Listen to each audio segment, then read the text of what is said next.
ለተሰኞ ነሐሴ 4 ቀን 2018 ዓ.ም አመሻሽ ላይ እንገኛለን። ሰላም ጤና ይስጥልን ክቡራትና ክቡራን ቤተሰቦቻችን ከኢትዮስ ሚዲያ ዝግጅት ክፍል የምሽቱን ሰበር ዜናዎች ይዘን ቀርበናል። በቅድሚያ አርዕስተ ዜና። በአማራ ምድርና ፋኖ በሚንቀሳቀስባቸው የተለያዩ ቀጠናዎች የሚደረገው የፊት ለፊትና የጨበጣ ውጊያ ዛሬም ተጠናክሮ ቀጥሏል። በወለጋ ግንባር ያንሻ ሰይድ አርበኞች የገዳ ኮማንዶን ፊት ለፊት ገጥመው ድል በማድረግ ከ60 በላይ የሚሆነውን ወታደር መደምሰሳቸውን ተናገሩ።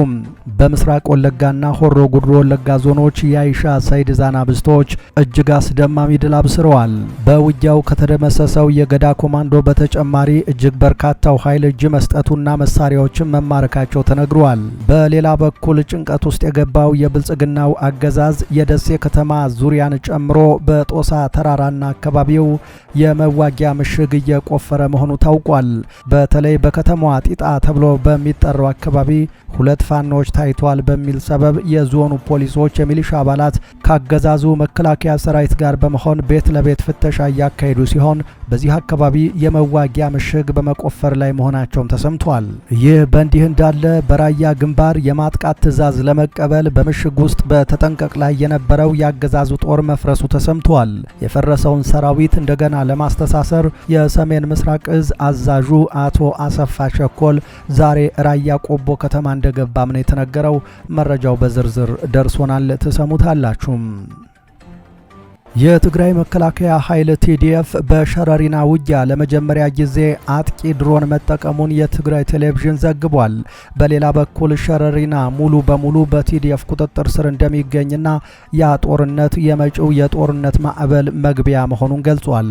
የኃይል አስተላለፉን በተመለከተ ሲገልጽ ደግሞ በመንግስት በኩል የተከዜ ዘብና የሱዳን ፈጥኖ ደራሽ አብረው ሲሰለፉ፣ በህወሓት በኩል ደግሞ በስም ያልተጠቀሱ የኢትዮጵያ ኃይሎች ተሰልፈዋል ብሏል። በዝርዝር መረጃውን ይዘናል። ከኛ ጋር ከቆያችሁ ተሰሙታላችሁ። በራያ አላማጣ ወረዳ ዛሬ ነሐሴ 4 ቀን 2018 ዓ.ም ጠዋት 2 ሰዓት አካባቢ አገዛዙ ተደጋጋሚ የድሮን ጥቃት መፈጸሙን የአካባቢው ምንጮች ገልጸዋል። እንደ ምንጮቻችን ገለጻ ጥቃቱ የተፈጸመው በራያ አላማጣ ወረዳ የመረዋ ንዑስ ወረዳ በሚገኝበት የመረዋ ሁለተኛ ደረጃ ትምህርት ቤት አካባቢ አርሚ 26 በሚባለው የቲዲኤፍ ስብስብ ላይ እንደሆነ የሚገመት ሲሆን በአካባቢው ከ4 ጊዜ በላይ የሚደርስ ጥቃት መፈጸሙ ታውቋል። ዝርዝሩ ደርሶናል፣ እናሰማችኋለን። የሱዳኗ ኩርሙክ ከተማ ከአርኤስኤፍ ቁጥጥር ነጻ ከወጣች በኋላ የጅምላ መቃብሮች ተገኙ። በሱዳን ብሉ ናይል ክልል በፈጣን ድጋፍ ኃይሎች የተገደሉ የ25 ሰላማዊ ሰዎችን አስከሬን የያዘ የጅምላ መቃብር መገኘቱን አንድ የአካባቢው ባለስልጣን እሁድ ዕለት አስታውቀዋል። መቃብሩ የሴቶች የህፃናትና የሆስፒታል ሰራተኞች አስከሬንን የያዘ መሆኑም ታውቋል።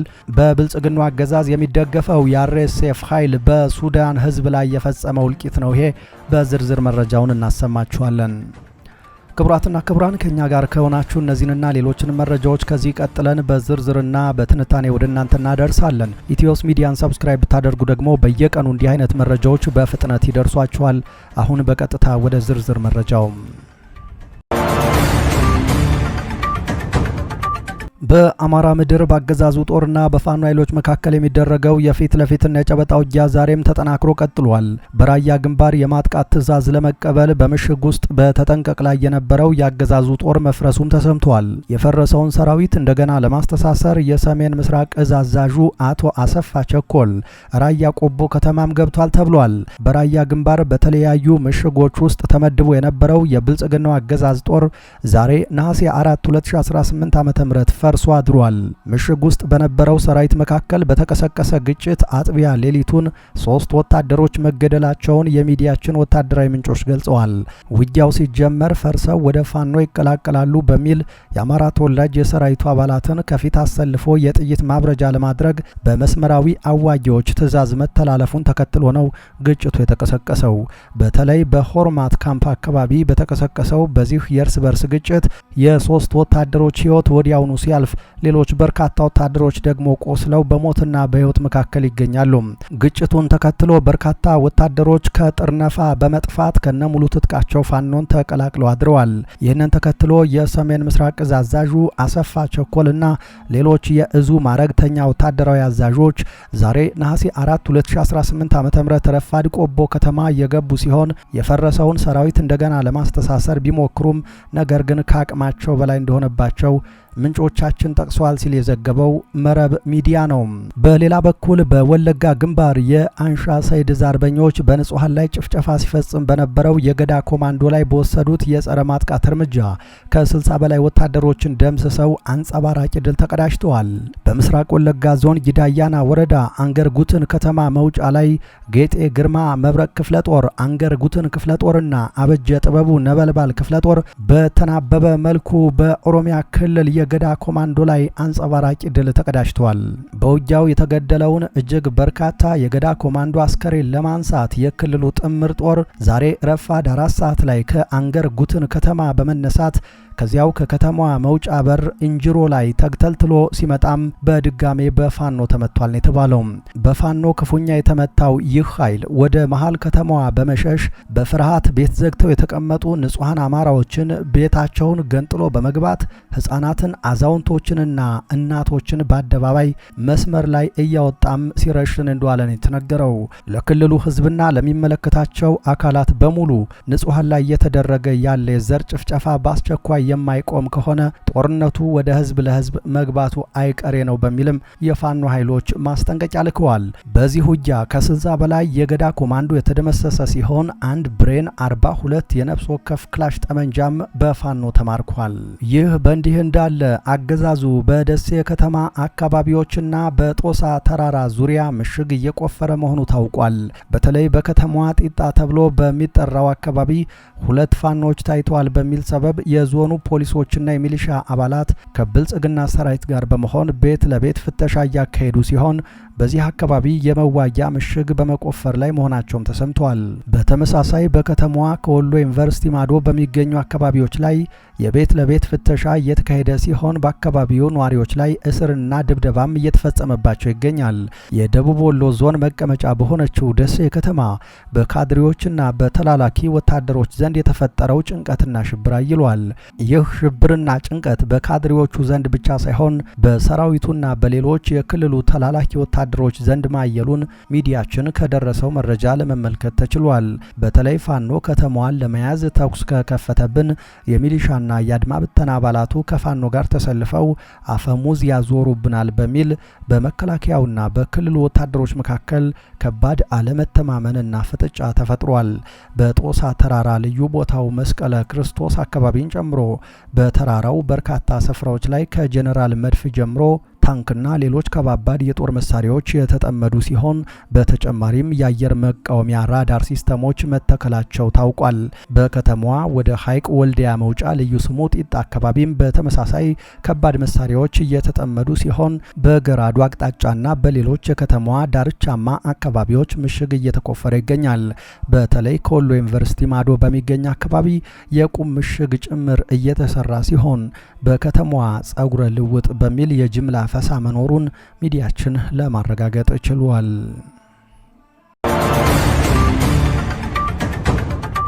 የትግራይ መከላከያ ኃይል ቲዲኤፍ በሸረሪና ውጊያ ለመጀመሪያ ጊዜ አጥቂ ድሮን መጠቀሙን የትግራይ ቴሌቪዥን ዘግቧል። በሌላ በኩል ሸረሪና ሙሉ በሙሉ በቲዲኤፍ ቁጥጥር ስር እንደሚገኝና ያ ጦርነት የመጪው የጦርነት ማዕበል መግቢያ መሆኑን ገልጿል። የኃይል አስተላለፉን በተመለከተ ሲገልጽ ደግሞ በመንግስት በኩል የተከዜ ዘብና የሱዳን ፈጥኖ ደራሽ ኃይል አርኤስኤፍ አብረው ሲሰለፉ፣ በህወሓት በኩል ደግሞ በስም ያልተጠቀሱ የኢትዮጵያ ኃይሎች ተሰልፈዋል ብሏል። የተከዜ ዘብ በዚህ ወቅት አጣብቂኝ ውስጥ ገብቷል።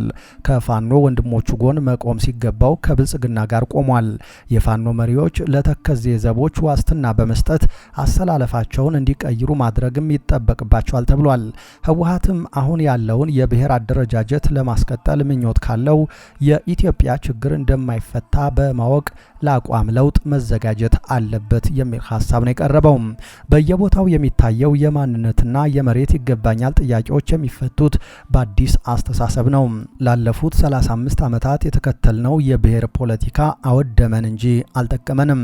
ይህ የጥፋት መንገድ ከዚህ በኋላ እንዲቀጥል መፍቀድም የለብንም።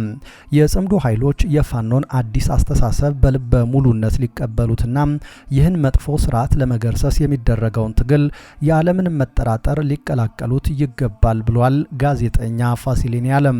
በዓለም አቀፍ ሕግ ተቀባይነት ያለውና ኢትዮጵያ የተባለ ስያሜ ያለው ሰፊ ግዛት የሁሉም ዜጎች የጋራ ሀብት እንዲሆን ተሰጥቶናል። ይህን ግዛት ለማስተዳደርና ለማልማት በሚመች መልኩ እያዋቀርን ለመጓዝ ሰፊ ጭንቅላትና ሩቅ የሚያይ አይን ያስፈልገናል። በጠበበ ጭንቅላትና በጠበበ አይን ሰፊ ግዛት ማስተዳደር አይቻልም። ለማንኛውም ከፊታችን ከፍተኛ የጦርነት ማዕበል ይጠብቀናል። መርከባችን ይህን ማዕበል በአግባቡ እንዴት እንደምትሻገር ማሰብ የሁሉም ዜጋ ኃላፊነት ነው።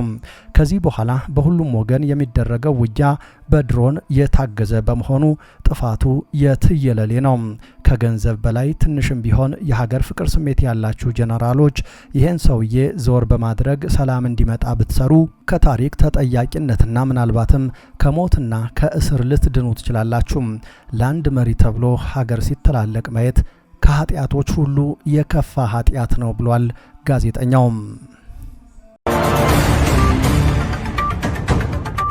በራያ አላማጣ ወረዳ ዛሬ ነሐሴ 4 ቀን 2018 ዓ.ም ጠዋት 2 ሰዓት አካባቢ ተደጋጋሚ የድሮን ጥቃት መፈጸሙን የአካባቢው ምንጮች ገልጸዋል። እንደ ምንጮቻችን ገለጻ ጥቃቱ የተፈጸመው በራያ አላማጣ ወረዳ የመረዋ ንዑስ ወረዳ በሚገኝበት የመረዋ ሁለተኛ ደረጃ ትምህርት ቤት አካባቢ አርሚ 26 በሚባለው የትግራይ ኃይሎች ስብስብ ላይ እንደሆነ የሚገመት ሲሆን በአካባቢው እስከ 4 ጊዜ የሚደርስ የድሮን ጥቃት መፈጸሙም ታውቋል። በዚህ ጥቃት በአካባቢው በነበሩ ንጹሃን ዜጎችም ሆነ በታጠቁ ኃይሎች ላይ የደረሰው የጉዳት መጠን እስካሁን በውል ያልታወቀ ሲሆን ድሮኑ አሁንም በአካባቢው አየር ላይ አሰሳ ማድረጉን ቀጥሏል ተብሏል።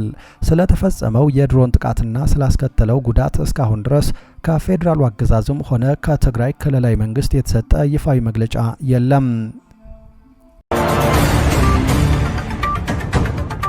የሱዳኗ ኩርሙክ ከተማ ከአርኤስኤፍ ቁጥጥር ነጻ ከወጣች በኋላ የጅምላ መቃብሮች ተገኙ።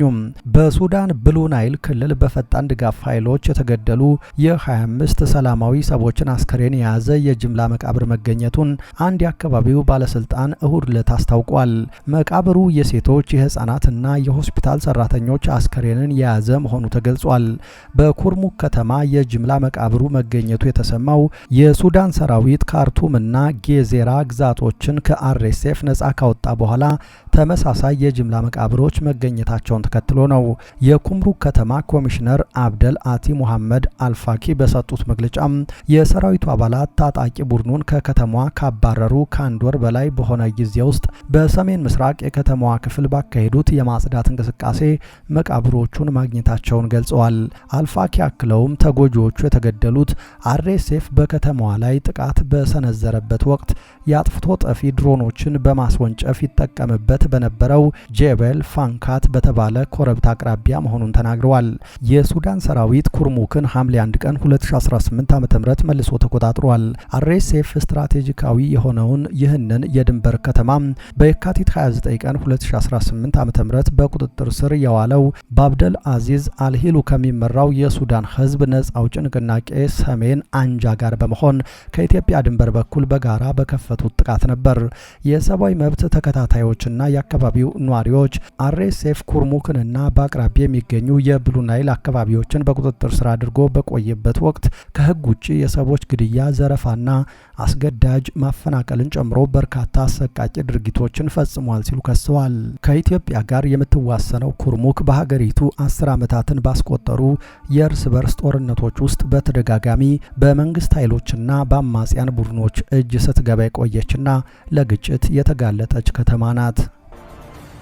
ክቡራትና ክቡራን ቤተሰቦቻችን ከኢትዮስ ሚዲያ ዝግጅት ክፍል ለዕለተ ሰኞ የምሽት መረጃዎቻችን እነዚህ ነበሩ። ነገ በሌሎች መረጃዎች ድጋሚ እንጠብቃችኋለን። እስከዛው ሰላም ጊዜ ተመኘን።